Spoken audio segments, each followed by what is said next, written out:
Chapter number 9 heredity and evolution. Chapter को हम लोगों ने दो पार्ट्स में डिवाइड किया। एक पार्ट में हम लोग हेरिडिटी की बात कर रहे हैं।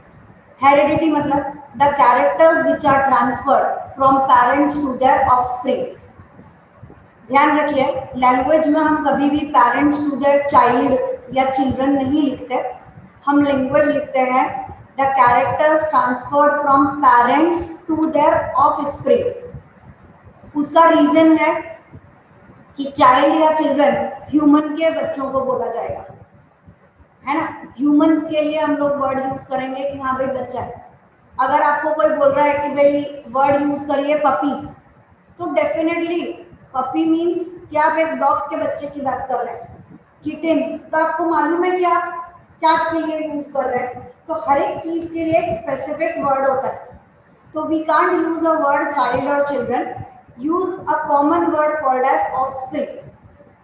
तो जब कैरेक्टर्स पेरेंट्स से ऑफस्प्रिंग में ट्रांसफर होंगे तो इसे हम लोग बोलते हैं हेरिडिटी। ठीक है। अब दूसरा वर्ड है इवोल्यूशन। इवोल्यूशन का मतलब कैरेक्टर्स धीरे एक के बाद एक के बाद एक के बाद ट्रांसफर करते जा रहे हैं। ये ट्रांसफर होता है, but in sexual reproduction it leads to some variations. इसको अपन अभी समझेंगे एक एक करके। क्या होता है कि भाई हम हमारे पापा मम्मी जैसे हैं, but we are not their exact copy. We are similar to them, but we are not the exact copy of our parent. We have some variations.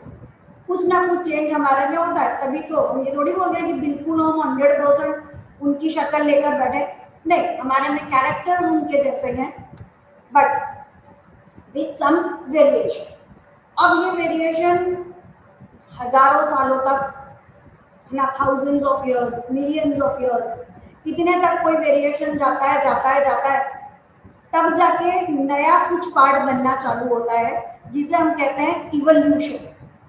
कोई चीज नई बन जाती जो पहले वाले से बिल्कुल अलग हो। बिल्कुल अलग मतलब इसका एक क्राइटेरिया होता है कि now they are so different that they can not show reproduction with each other.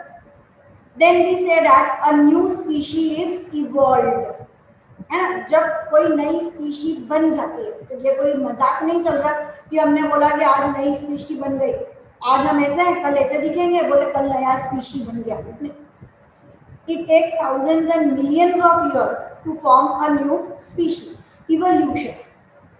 पहले डायनासोर्स थे, अब नहीं। पहले कुछ और तरह के एनिमल्स हुआ करते थे, अब वो एनिमल्स एक्सटिंक्ट हो गए, है ना।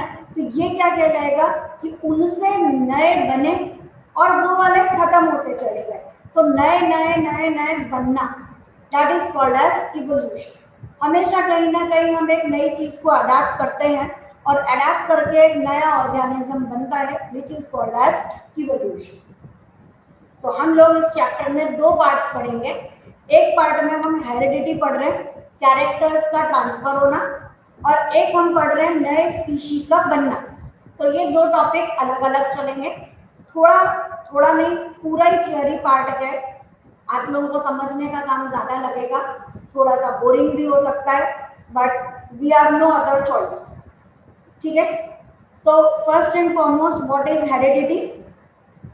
नोट्स आपके पास भेजे गए हैं, वहां से आप लोग देखेंगे। फिर भी थोड़ा बहुत मैं बोलते जा रही हूँ। If you want to write then write it कि व्हाट इज हेरिडिटी। तो the transmission of characters, characters को हम लोग बोलेंगे ट्रेट्स। दूसरी लैंग्वेज हमारे पास कैरेक्टर्स की रहेगी traits. The transmission of characters और traits from parents to their offspring is called as heredity. ठीक। अब रिप्रोडक्शन की जब हम बात कर रहे हैं, तो रिप्रोडक्शन मेनली दो पार्ट्स में डिवाइडेड है। You have a different chapter for that, but still we have two different modes of reproduction, asexual reproduction and sexual reproduction. What is the difference between them? Asexual reproduction में only one parent is required, In the sexual reproduction, two parents are required. Sexual reproduction, there is no formation of gametes.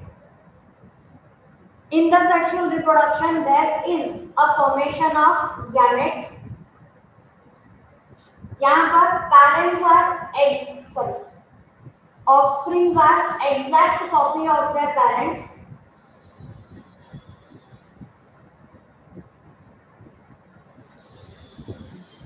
Here, offsprings are similar to their parents. Asexual में example हम लेंगे bacteria या amoeba लिख लीजिए आप। यहाँ पे mammals, humans, जो भी आपको लिखना हो, स्पेसिफिकली लिखना है तो कैट, डॉग ऐसा लिखिए, अदरवाइज सिंपली मैमल्स लिख दीजिए, एनीथिंग विल डू। हमारा टॉपिक रिप्रोडक्शन नहीं चल रहा, बट फिर भी हमें पढ़ना पड़ेगा। अब यहाँ पर बोलते हैं कि sexual reproduction has some benefits over asexual reproduction because it increases the chances of survival.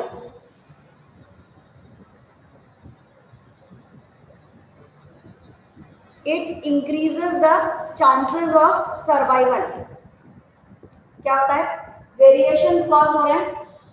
Variation cause होने के कारण हम लोग यही मान के चलेंगे कि जो भी वेरिएशंस हो रहे हैं वो पॉजिटिव वेरिएशंस है, अच्छाई के लिए चेंजेस हो रहे हैं। नेगेटिव की हम कोई बात नहीं कर रहे, क्योंकि नेगेटिव होगा तो जो भी स्पीशी है वो मर ही जाएगा। बोले इतना लीथल हो गया कि वो मर ही गया, तो हम नेगेटिव की बात नहीं कर रहे, हम सिर्फ पॉजिटिव वेरिएशंस की बात कर रहे हैं कि जो भी वेरिएशन हो रहे हैं, जो भी चेंजेस हो रहे हैं वो अच्छे के लिए हो रहे हैं। तो अच्छे के लिए होंगे तो it increases the chances of survival. यानी एनवायरनमेंट में जो भी कंडीशंस चेंज हो रही है ना, टेम्परेचर चेंज हो रहा है या जो भी चेंजेस एनवायरनमेंट में अकर हो रहे हैं, जैसे हम डायनासोर के टाइम से अभी को कंपेयर करें तो उस वक्त टेम्परेचर हाई था, अभी टेम्परेचर उस टाइम के कंपैरिजन में लो है। अगर डायनासोर कोप अप कर पाते तो वो जिंदा होते, वो अलग बात है कि हमारा क्या होता। लेकिन बात यह है कि जो भी वेरिएशंस हैं वो पॉजिटिव हैं, और पॉजिटिव हैं तो they increase the chances of survival. Asexual reproduction में वेरिएशंस नहीं होते, सेक्सुअल रिप्रोडक्शन में वेरिएशंस होते हैं, so they increases the chances of survival. तो हम लोग वर्ड लिखते हैं कि advantage of variation is that it increases the chances of survival। ये लैंग्वेज हम लोग यहाँ पर यूज करते हैं। नेक्स्ट हम लोग बात करेंगे कि जो भी कैरेक्टर्स ट्रांसफर हो रहे हैं या ट्रेट्स ट्रांसफर हो रहे हैं, these are transferred in the form of hereditary material। तो आपको सिर्फ एक वर्ड याद करना है कि हेरिडिटरी मटेरियल किसे बोलते हैं। तो in humans the hereditary material is DNA। It is deoxyribonucleic acid। बेटा मेनली जो वायरसेस होते हैं, वायरसेस के अंदर हेरिडिटरी मटेरियल होता है RNA, that is ribonucleic acid.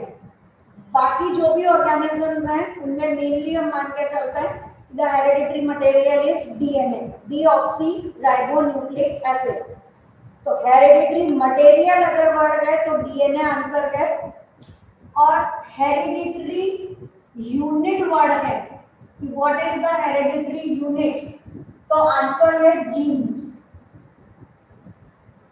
तो ये दो टर्म हमें पता होने चाहिए कि hereditary material is DNA और DNA का फुल फॉर्म यही होता है, और hereditary unit is jeans.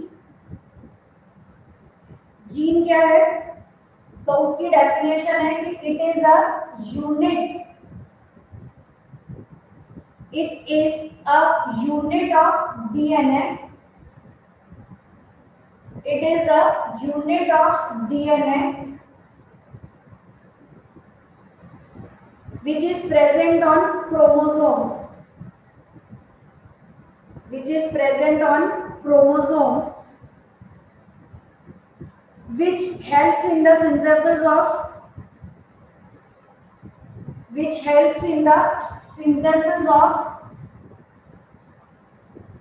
protein that controls the specific trait or character of an organism. Notes में सब लिखा हुआ है। अभी अपन समझते हैं कि व्हाट इज जीन। तो a gene is a unit of DNA present on chromosome and is responsible for synthesis of protein which controls, क्या कंट्रोल करेगा? द कैरेक्टर और ट्रेट ऑफ एन ऑर्गेनिज्म। ये तो ऑफिशियल लैंग्वेज हो गई जो answer है। समझने के लिए सबसे पहले पार्ट आता है कि ये हमारे पास सेल है और सेल के अंदर न्यूक्लियस। इस न्यूक्लियस के पास यहाँ पर क्रोमोसोम्स प्रेजेंट है। एग्जैक्टली क्रोमोसोम्स क्या होता है? तो chromosomes are thread like structures. क्या होते हैं chromosomes? They are thread like structure which carries all the hereditary information. सब कुछ जो भी एक तरह की बैंक है वो, जिसके अंदर सारे हमारे पैसे ये वो सारी डिटेल्स आजकल हमारे मोबाइल में होती है, ये सारी डिटेल्स जहाँ पर नीडेड है वो पार्ट कहलाएगा क्रोमोसोम। क्रोमोसोम हमेशा पेयर में प्रेजेंट होता है। ठीक, इन ह्यूमंस वी आर, ये पता चलता है। मैं एक एक कहानी को एक बार से ज्वाइन करूंगे, पूरा कहानी जैसा इसको समझिए। हम लोग अभी बात कर रहे हैं कि सेल के अंदर न्यूक्लियस के अंदर क्रोमोसोम।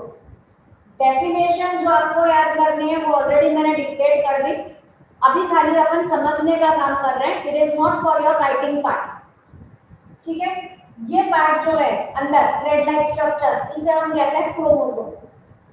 जैसे हम लोग अभी ह्यूमंस की बात करें तो humans have 23 pair of chromosomes. 23 pair का मतलब टोटल वी हैव 46 क्रोमोसोम्स। ठीक है, ये हमारे क्रोमोसोम्स, ये अपन ने लिख दिया कि they are always present in. अब वो तो थ्रेड लाइक है, माइक्रोस्कोप से भी दिखता है, ऐसे तो हमें दिखेगा नहीं। ये तो मैंने खाली बड़ा ड्रॉ कर दिया कि अपने को समझ में आए। ये जो क्रोमोसोम है, इस क्रोमोसोम के ऊपर होता है डीएनए। ये बेटा सिर्फ आपके समझने के लिए, जो भी इंफॉर्मेशन है वो क्रोमोसोम के पास है। अब क्रोमोसोम के पास इंफॉर्मेशन कहां पर है?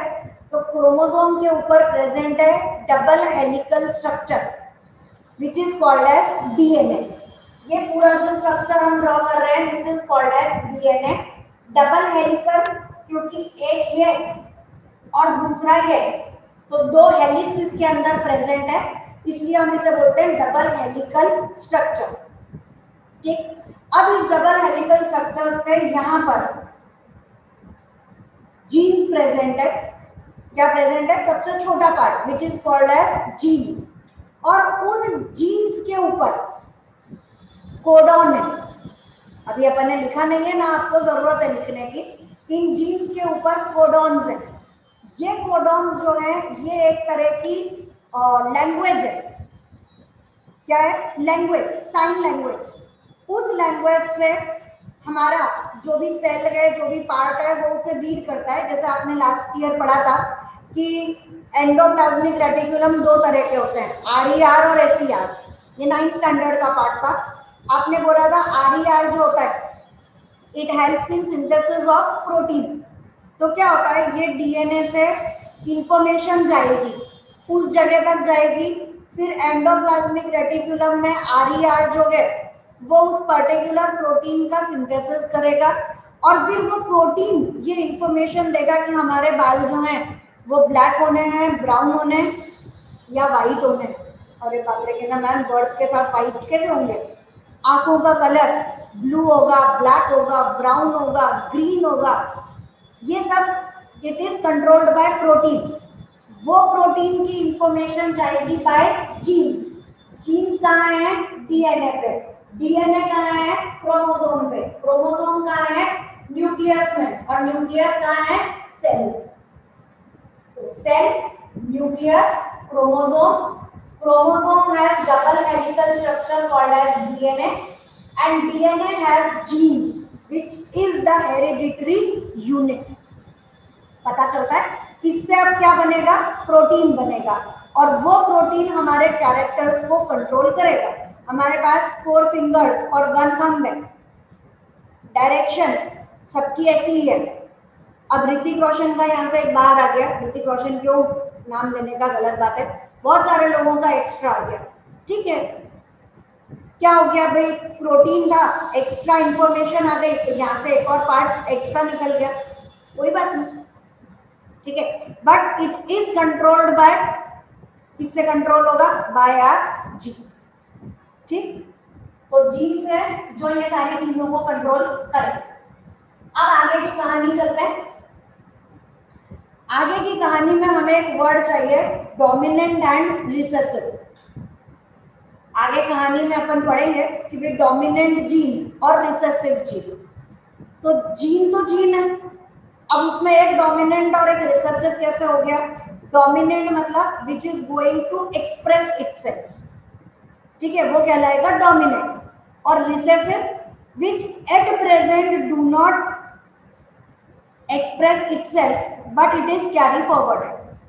और एग्जाम्पल, क्लास में यहाँ पर आप लोग बैठे हुए हैं, एक ही चेयर पे या एक ही जगह पे 2 जन आ गए लड़ने के लिए, अब क्या करें, 2 में से कौन जीतेगा। अब अगर मैं क्लास में हूं तो आप डर के मारे इधर उधर हो जाएंगे, नहीं हूं तो तू हट। अब जो डोमिनेंट होगा वो रिसेसिव वाले को हटा देगा, रिसेसिव है वहीं पर, गया नहीं है।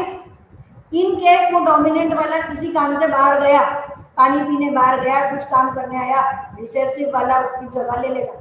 डोमिनेंट नहीं है तो रिसेसिव अपने आप को एक्सप्रेस कर सकता है, अदरवाइज कौन एक्सप्रेस करेगा, dominant gene is going to express its character. Normally class में कुछ स्टूडेंट होते हैं जो बहुत बोलते हैं कि हाँ भाई हमेशा आंसर वही बच्चे दे रहे हैं, गलत नहीं है, you are dominant, you have that character, आप आंसर देना पसंद करते हैं। लेकिन जिस दिन आप एब्सेंट हो गए या जिस दिन आप नहीं बोल रहे, है ना, जिस दिन आप एब्सेंट हो उस दिन अब किसका नंबर आ गया, रिसेसिव। अब वो बच्चे सोचेंगे अरे वाह ठीक है हम थोड़ा थोड़ा बोल रहे हैं लेकिन अब अपने आप को एक्सप्रेस करने का मौका मिला।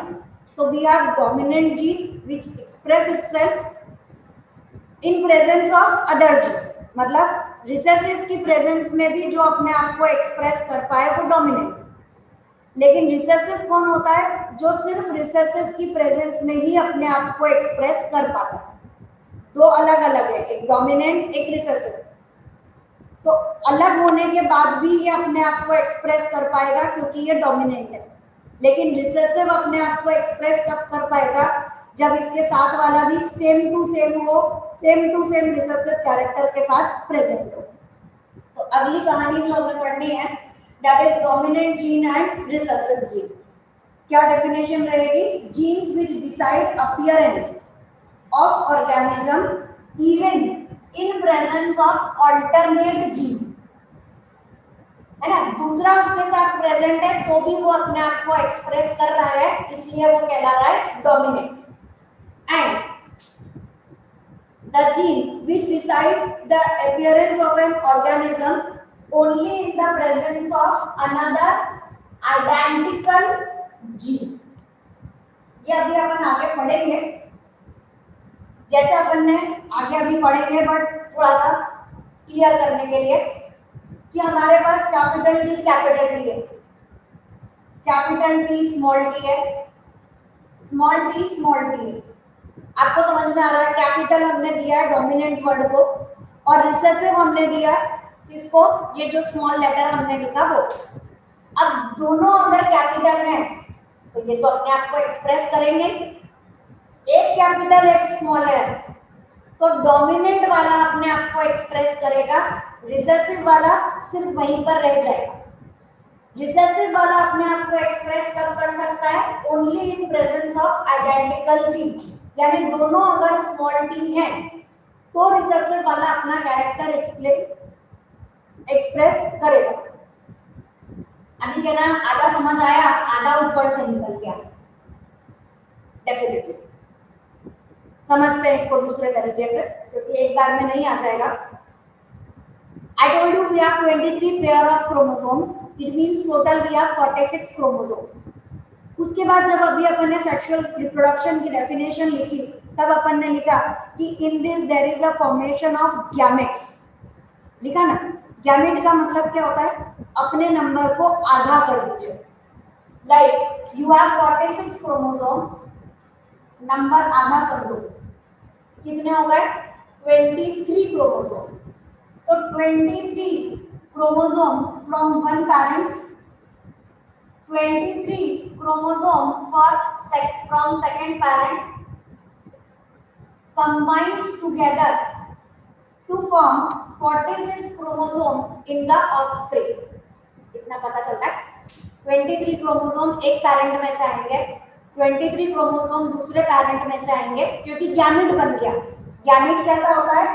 Gamete is always haploid. ये भी एक लैंग्वेज है। डिप्लॉइड मतलब डबल द नंबर 46। 46 का आधा कर दो तो वो हो गया हैप्लॉइड। गैमेट्स जो होते हैं दीज आर हैप्लॉइड्स, आधे नंबर के साथ प्रेजेंट होते हैं। अब ये एक गैमेट एक पेरेंट से, दूसरा गैमेट दूसरे पेरेंट से फ्यूजन हुआ, फ्यूजन होके फर्टिलाइजेशन हुआ, जाइगोट का फॉर्मेशन हुआ। ये जो जाइगोट है, this zygote is again diploid and has the chromosome number of 46। यहां तक समझ आता है? अब क्या होगा कि लाइक एक कैरेक्टर आया ब्लैक आई, दूसरा कैरेक्टर आया, क्योंकि एक पैरेंट से आया ब्लैक आई, दूसरे पैरेंट की आंखें ब्लू कलर की थी, तो कैरेक्टर आ गया ब्लू आई। अब क्या करें? जाइगोट में तो गड़बड़ हो गई। अब बोले एक आंख ब्लैक कर दो, एक आंख ब्लू कर दो, भैया ऐसा तो नहीं होता। दोनों आईज के कलर्स सेम ही होने चाहिए, अदरवाइज ये तो डिफेक्ट हो जाएगा। तो दोनों को ब्लैक करना है या दोनों को ब्लू करना है, ये कौन डिसाइड करेगा? ये जो गैमेट्स हैं, ये जो जीन्स हैं, इनमें से एक डोमिनेंट होगा, एक रिसेसिव होगा। एक अपने आप को एक्सप्रेस करेगा और दूसरा वहीं पर चुपचाप रह जाएगा। ये अगले कैरेक्टर में ट्रांसफर होने की पोटेंशियल रखता है। तो अब definitely most common colour of eyes black colour होता है। इसका मतलब ब्लैक जो है वो डोमिनेंट हो गया और ब्लू जो था वो रिसेसिव हो गया। तो अब बच्चे की आंख का कलर कैसा हो जाएगा? It is black. तो ये हमारे पास दो तरह के जीन होते हैं, one is dominant and another one is recessive. यहाँ तक थोड़ा सा रीड करिएगा, वापस से देखिएगा, और कुछ इशू हो तो नेक्स्ट क्लास में पूछिए। चलिए।